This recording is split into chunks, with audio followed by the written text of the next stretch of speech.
परभणी शहर में कुछ बुजुर्गों का हमने एक मंडल शुरू किया। उसे लगभग 5 साल हो चुके हैं और इसका नाम दिया बड़ा सुंदर सा साकेत सत्संग मंडल। इस मंडल का उद्देश्य ये था कि आज का जो समाज का बदला हुआ स्वरूप है, इसमें बहुत कम समय आपस में मिलना जुलना अनौपचारिक ढंग का होता है। तो हमने ये सोचा कि कम से कम महीने में एक बार हम सभी मिलेंगे और अपनी भावनाओं का आदान प्रदान करेंगे। सत्संग नाम इसके साथ जोड़ा है और वास्तव में बहुत अच्छा सत्संग हो रहा है। हमारे इस मंडल के जो सदस्य हैं, बड़े दुख की बात है कि उसमें से कुछ हमें छोड़कर चले गए, जिनकी याद आज भी हमारी स्मृति में ताज़ा है।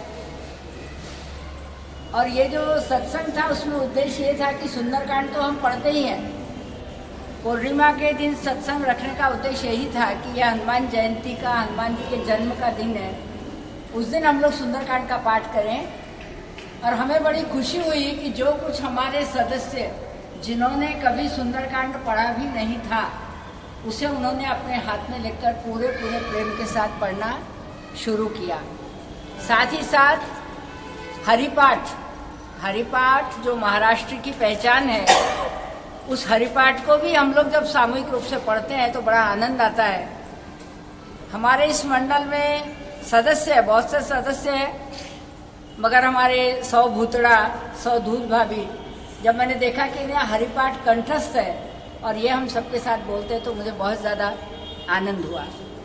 मैंने स्वयं विष्णु सहस्त्र नाम को बहुत नियमित रूप से कभी पढ़ा नहीं था और जैसे उसकी पहचान मेरी और इस सत्संग मंडल के कारण हुई, जब से उसमें रुचि आई और मैं ज़्यादा से ज़्यादा विष्णु सहस्त्र नाम को कम से कम एकादशी के दिन पढ़ने का प्रयास करती हूँ। हमें बड़ा आनंद आता है। हमारी योजना इतनी सुंदर है कि किसी को किसी प्रकार का कोई तनाव नहीं। जब भी हमारी बहनें आती है तो हम एक जो खाने का पदार्थ या पीने का पदार्थ उसे ही केवल लेकर आने की बात कहते हैं। बड़ी प्रसन्नता से वो लेकर आती है। जब बहुत सारी चीज़ें आना शुरू हो गई तो हमने ये भी कहा कि भाई जो ज़्यादा चीज़ें लेकर आएगा उसे हम पेनाल्टी लगाएंगे। और इसलिए अब हम लोग बड़े आनंद के साथ एक पूरी तरह से क्या उस दिन भोजन करना है इसकी सूची बनाकर सब लोग बिल्कुल एक एक चीज़ ही लेकर यहाँ आते हैं और बड़े आनंद के साथ हमारा दिन गुजरता है। ऐसा लगता है कि पहले दिन संध्या से ही वो बात हमारे मन में शुरू हो जाती है कि कल सबसे मिलना है, हमें सत्संग में जाना है। और उसके बाद हम आज खाना वगैरह हो जाने के बाद फिर से कुछ थोड़ा सा सत्संग करते हैं, कुछ किताबें पढ़ते हैं, एक दूसरे की भावनाओं का आदान प्रदान करते हैं और उसके बाद चाय के साथ इसका समारोह लगभग 5 बजे के आसपास हम कर देते हैं। हम ये उम्मीद रखते हैं कि ये सत्संग हमारा इसी प्रकार से चलता रहेगा और हमें आनंद देता रहेगा। हमारे जीवन में हम अब और कुछ अधिक करना नहीं चाहते।